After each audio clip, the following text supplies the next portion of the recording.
Looks Good like we're morning. live. Yeah, it says we're live. All right. Well, good afternoon to you, Tricia. How are you? I'm doing well. How are you? Awesome. What a time and what a crazy time we're living in from all that I see. But it's delightful to be here with all of you, whoever's watching, to be part of this. And I was just pondering yesterday, Tricia, about we've talked about end of life questions, people who are high performers and what they're going through, and we are all very reflective people, and I was looking at these end of life questions about did I live, and how am I leading in these times, and what are we doing that's leadership oriented for us as people who want to of course do well for ourselves, but also really in a way really help others and make a difference to others and impact and influence. So in those in that context, I was just as I was reflecting on that, I just thought it'd be great to talk about a few things today. Great. Let's hear it. Let's hear what you got. No, if we have enough time, hopefully we do. I think the idea was to hit 5 things and see how many we get through them. The first one really was having to do with a crisis of any kind, particularly this kind, which is global in its sphere. It literally sets our priorities for us, right? Because we suddenly are not seemingly in control, recognizing we're never in control. But then this takes us out of the automatic into the mode of, hey, it's deciding for us what we're going to do. So I thought, hey, since we're all creatures of habit, we're developing new habits now, which habits by definition, for me at least, are unconscious, right? I mean, they're called habits because we just do them. We brush our teeth in the morning and take a shower. We're not thinking because it's just automatic. And this one caused us to really shock us into really getting out of automatic and into perhaps some intentional stuff. So while we're forced to change our priorities, not because we wanted to, but because it's an external factor, like so many things that happen because they're outside our control. But we are, in a way, in control of what we choose to do, right? And as the autopilot is happening to us, we better be clear about what habits we're choosing now and what new routines we're incorporating in our lives. And what are we really developing that is, again, going to be, 3 months from now, a new habit that you didn't have pre-pandemic. So that's what I was looking at as the first thing to talk about. I don't know what your thoughts are, but isn't this an opportunity to become more conscious and more intentional and be very aware that, hey, do I want to get into this new habit that I'm doing in the morning, waking up a little later because I don't have to go catch a train or drive down to work because I'm saving an hour or so in my commute? Well, I'll have a new habit now, right? I'll wake up a little late. Instead, I have this extra time. What can I do intentionally? So I'm afraid that I'm myself, I'll talk about me and waking up a little late. And not that it doesn't feel good, because it's great to have an extra hour of sleep. But it's opening up other avenues of thinking and saying, well, do I want to develop this as a new habit? It's okay for now, but be very clear that as potentially the doors open up, what are we going to do differently? Yeah, so I like the point you're making about this time being something that's taking everybody out of autopilot, taking all of us out of that automatic way of doing how we used to do. So much of it without really having to be present. And I love that you used the word intentional, because for me, that word really means beginning with the end in mind. So for me, when I think about being intentional, I think about what's the end result that I want to generate from this interaction. What's the feeling that I want to generate from that conversation, or how do I want to feel at the end of the day? So these are all ways that I think about being intentional, and it almost always requires imagining going forward in time and imagining myself with others, or perhaps just by myself, having an experience that is pleasant, that is joyful, you know, something that I could feel grateful for. And one of the ways that I have done that, that's been very powerful, and I've suggested it to many of my clients, is something called future journaling. This idea was introduced to me last year. And the idea is that instead of journaling about how your day went that day, you journal about a future event that you've imagined that you want to have happen that hasn't already happened yet. And I filled up a whole journal just doing this, and it doesn't have to be in chronological order, right? Because it's all imagination.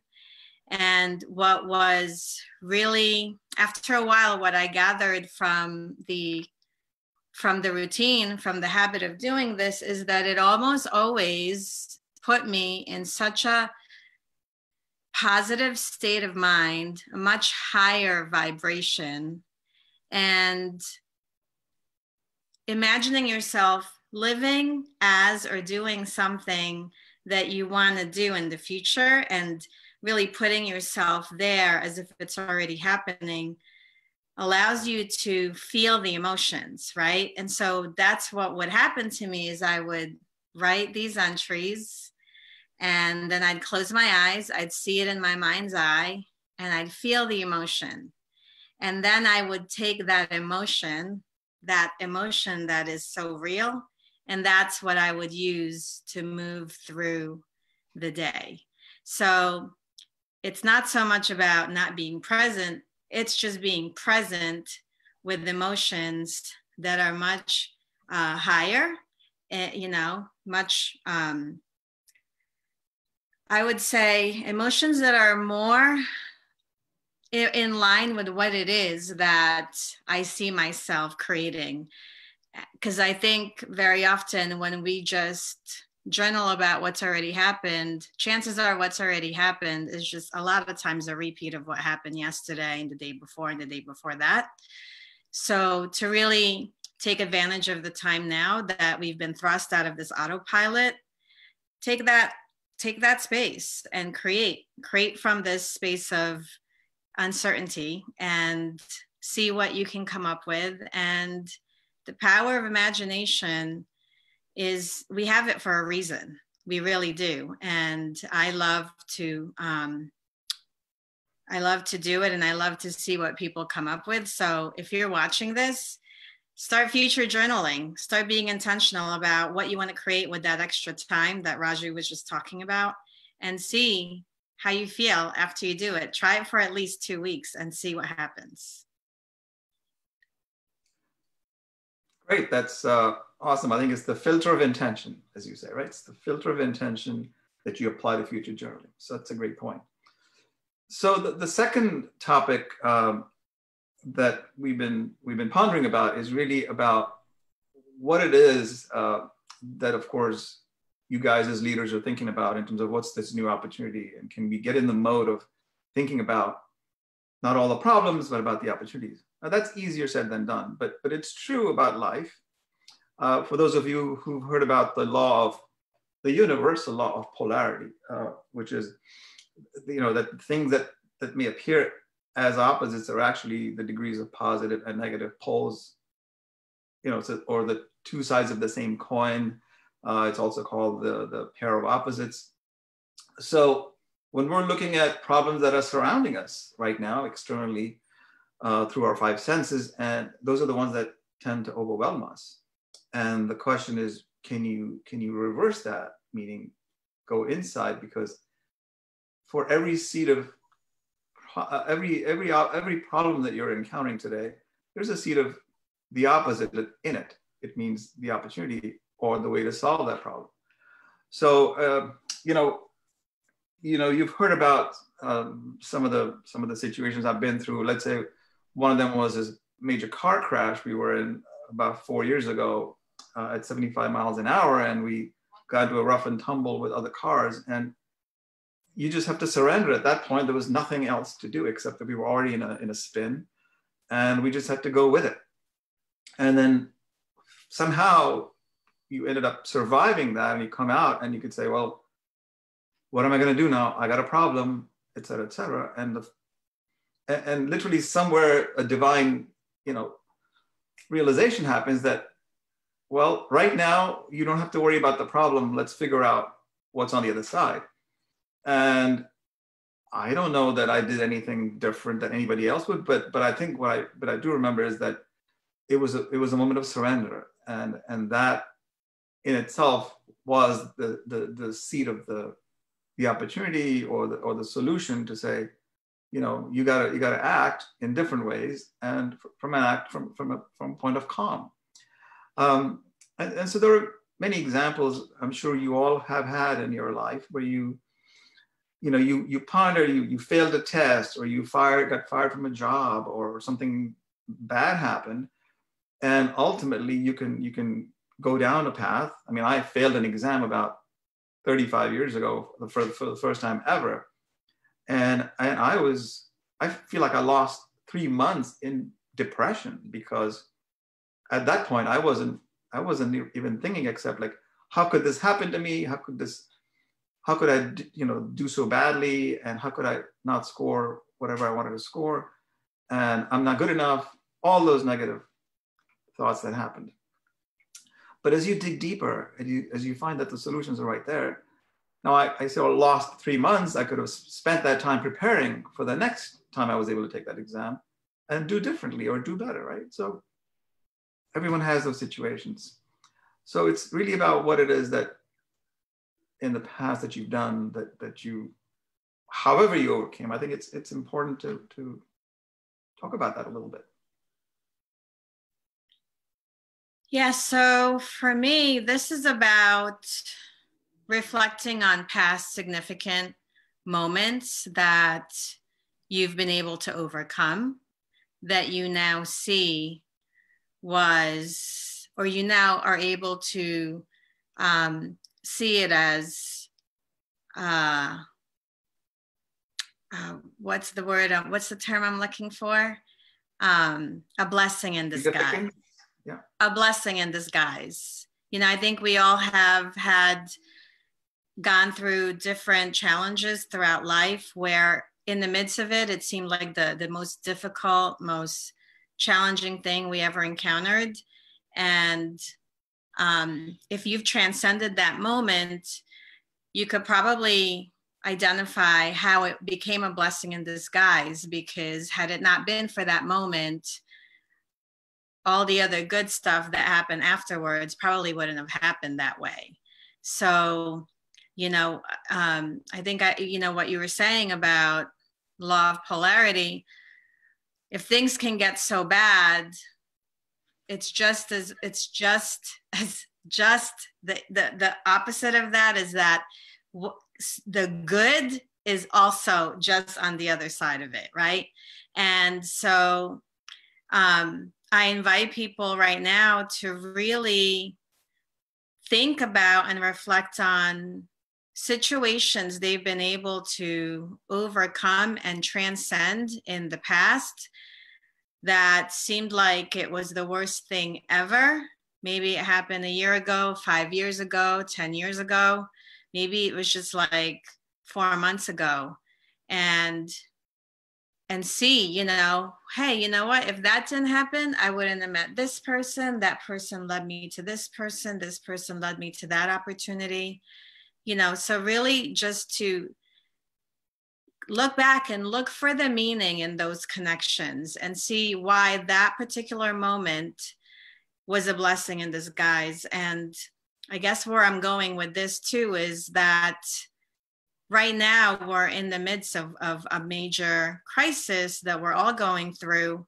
And how can we be present to that? How can we get in the space of being here in the moment and present to it instead of wishing it wasn't happening or wishing it's over and done with and not being in the moment? And we've all heard that saying, hindsight is 2020, and it sure is. But imagine what opportunities you might possibly be missing out on right now because you're wishing it was another time. So who's in front of you? Who are the people that you're able to really be with right now? Are you present for them? Are you paying attention to them? Really think about what, if you're home, you're just home with your family, what could you be doing with that time if you haven't already been taking a walk, out in the woods, or, sitting down as a family having dinner, or just like having conversations that go beyond, go deeper. And so this is really an exercise to look for those significant moments in the past. Remind yourself you were able to overcome them because you did, and remind yourself that if you could overcome that, you can overcome this too, because you will. Terrific. So, which brings me to point number 3. This is something I've often heard, and it just hit me harder these last few days. Is, if life was certain, there'd be no creativity. In other words, certainty is a killer of creativity, right? It squeezes out of you this sort of a crisis that you can't think beyond your nose, and you suddenly are no longer creative. And so the point is that it's uncertainty actually that leads you to being a little bit more creative, and it's kind of a corollary to the law of polarity, because it's if everything was so certain in life, it'd be boring in a way. Oh, it would be so boring. But it's true, right? Isn't it? So it'd be like, oh, if you had the same food every day, if you had the same thing every single morning and day night, like, oh, well, and here we are, completely the opposite. You have no clue what's going to happen outside of you this time. So, and again, there's another old proverb, right? Necessity is the mother of invention. Where did that come from? Some of the greatest inventions came when there were crises, when there were, what was that? Some guy asked Henry Ford. I mean, imagine if Henry Ford were to ask people about what is it what ideas do you guys have about what do you think you need in this world? They would say, I want a faster horse, right? Well, no, he was thinking about something different. So here he invented a car because the uncertainty or the not knowing what's to come next allows you to be creative. So I think this is the time to be creative. Don't waste this time to identify, don't waste time to not identify your next big opportunity. It is where you become bold and you become conscious. And, we use the term burn your boats behind you, as you did, Tricia, when you quit your job a year and a half ago. And it took you a while to make that decision, you said before. For me, in my case, I was in this job for 18 years, and I really loved what I did. But the last 2 years of my work on Wall Street was just I just couldn't stand being there anymore. And then I still did not make the decision to quit. It wasn't until the tsunami happened, and then we all nearly died. My family and I, and I came back and immediately. So that was it was actually that event that triggered the resignation.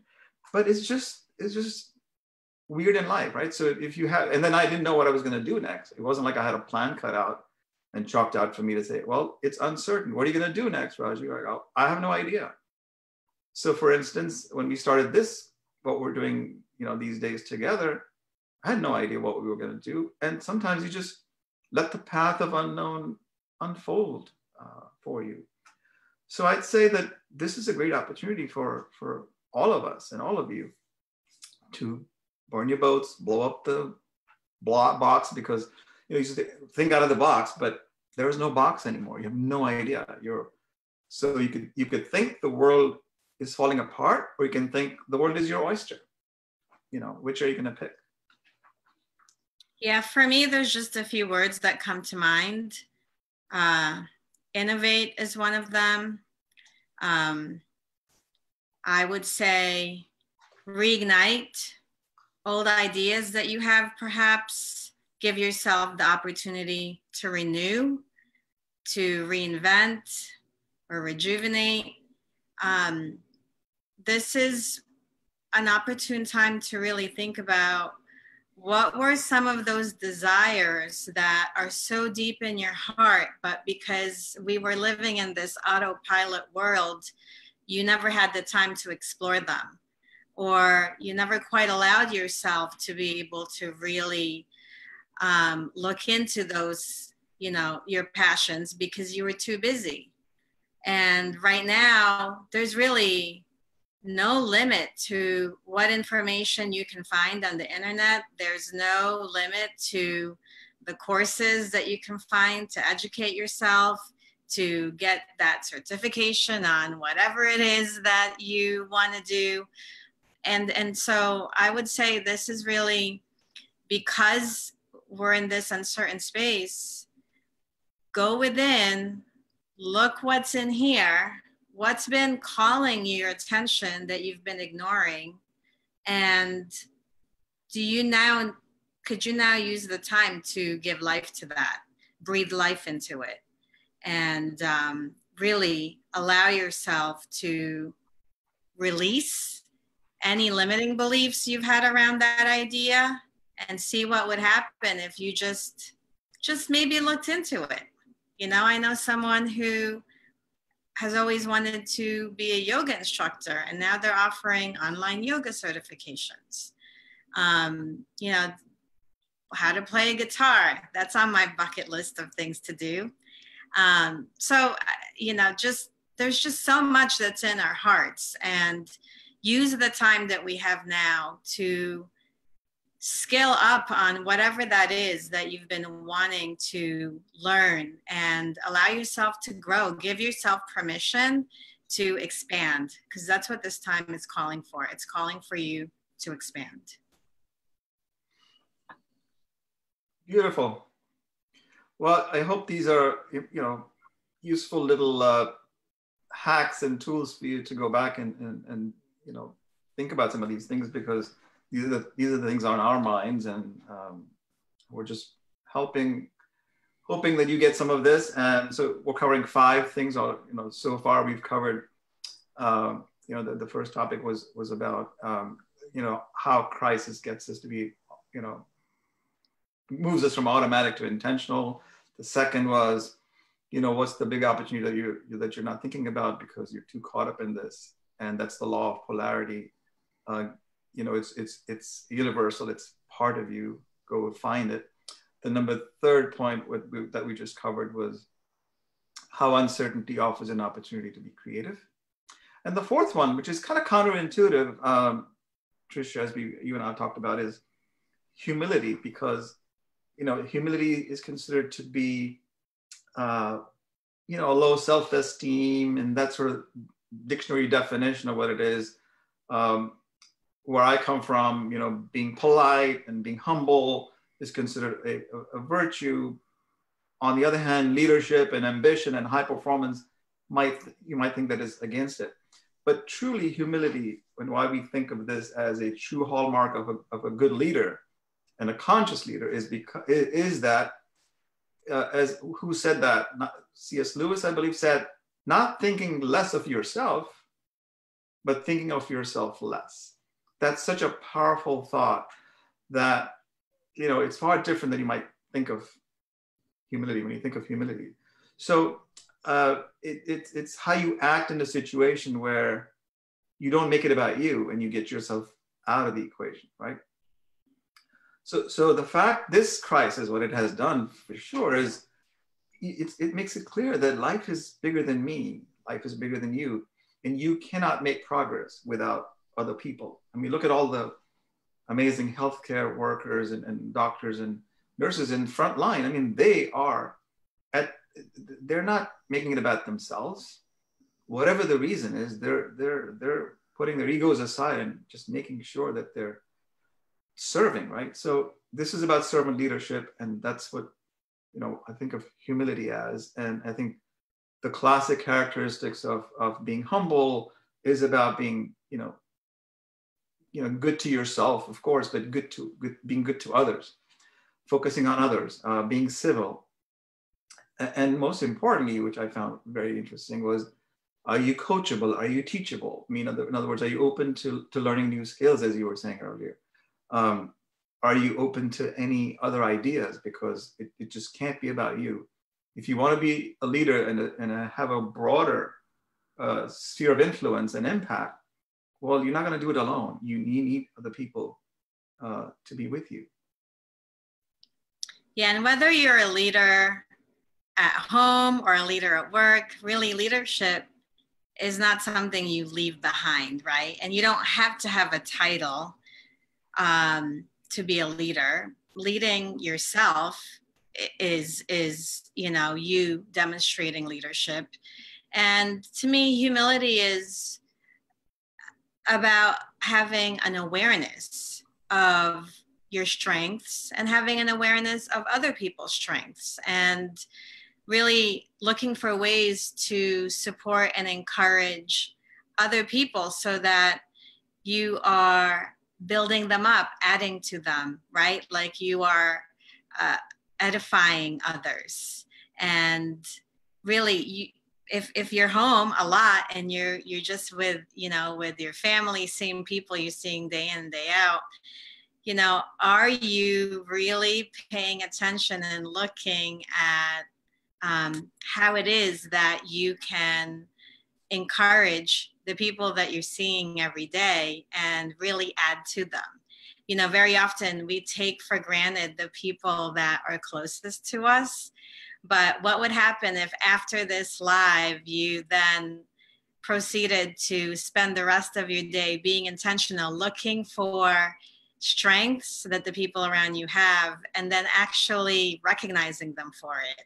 What a different day you might have, different interactions you might be able to produce if you were more intentional and aware in that you're going to spend the rest of the day building up the people around you. And that is really the hallmark of a great leader. Great leaders become great leaders because the people who follow them know that that leader sees them. And being seen, being heard, being understood is really what this is about. A humble leader sees, hears, and understands everybody around them because they value everybody, because they know that what's in them is also in others, and that, we're all one, we're all the same, we're all in this together. So I invite everybody watching this today to spend the rest of the day just looking for the good for the people around you. Look them in the eye and tell them exactly what you appreciate them for. That would be so fun. It's funny you say that, because we've done this exercise before, and this comes to the fifth point, the last point for the day here. But it's the title of our little Facebook Live here, which is about living your truth as a leader. But as you were just saying, that leadership isn't about just thinking of you as a company, founder, CEO, or whatever you are, or leading your department, but it's really about even at home, right? So I was thinking, if this is my time to be a true leader, what have I done? And I've been practicing this, and you and I have talked about this before, this is the true test of time. I mean, this is a big point here. If I was upset with my son, for example, for any little crazy reason, before my first encounter, I now close my door and I think deeply to think about what my interaction is going to look like. As you say, imagine what that interaction will be, and you want it coming from the best and highest self of you as a dad. Well, you take a moment or two of breath, you do your intention, and then you want to forget about what lesson you're going to teach him. Instead, you just, hey, let's hug it out and say, hey, how are you? And just don't even entertain the idea of what was getting you the little angst and little frustration with whatever they were doing. It's not about that. It's ultimately the highest self was, hey, he's my loving son and I'm his loving dad. So let's just focus on that. So I'd say this point about living your truth, about how were you before this crisis, right?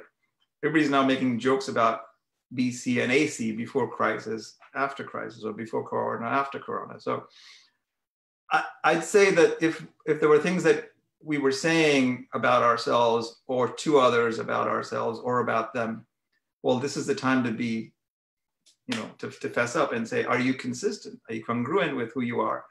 Are you walking the talk? Do you practice what you preach? I think this is a great time to actually live who you are from your highest self.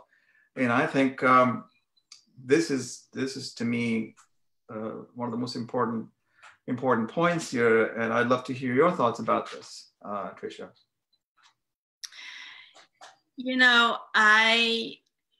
I often, and prior to the pandemic, a lot of you mean BC? A lot of what I heard from people was that they wish they were better at this, or they wish they expressed themselves more with this person or that person. And, very often people will use being too tired as an excuse, or not having enough time as an excuse to really, be present, or being too busy as an excuse. And, right now, those things, for most people anyway, have been almost eliminated, right? Like, we're busy in a different way now, and we're using time in a different way now.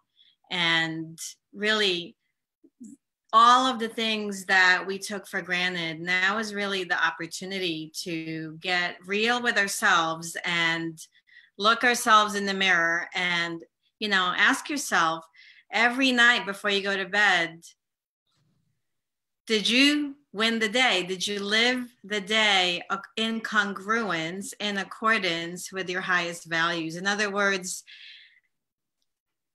whatever was in your heart, did you express it?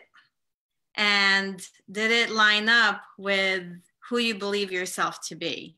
And so that's the whole piece about congruence. And the more congruent we are as people, as leaders, the more confident, the more courageous we can be, regardless of the uncertainty around us. Because when we're congruent, when we're confident, we know that this in here is true. If we speak with our authentic selves, then what's coming out represents that.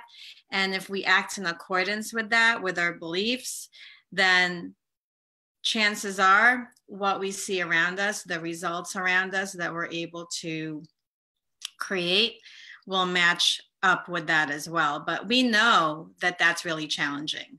In fact, we know, right, that common sense is not always common practice. We always hear that, and people aren't always, myself included, doing what I know to be in my heart, right? Because other things get in the way. And so we, all of us, and this is me being true, all of us need help. We all need reminders. We all need support and people around us to really, challenge us to show up as our best and highest self. And so this is something that Raju and I are so excited about, because we are hosting a free live webinar on Tuesday at 7 p.m. And it's called Bold and Conscious Leadership, Self-Mastery for Business Leaders at All Times. If you're watching this, you really have to sign up. We're going to put the link in the comment section below this video.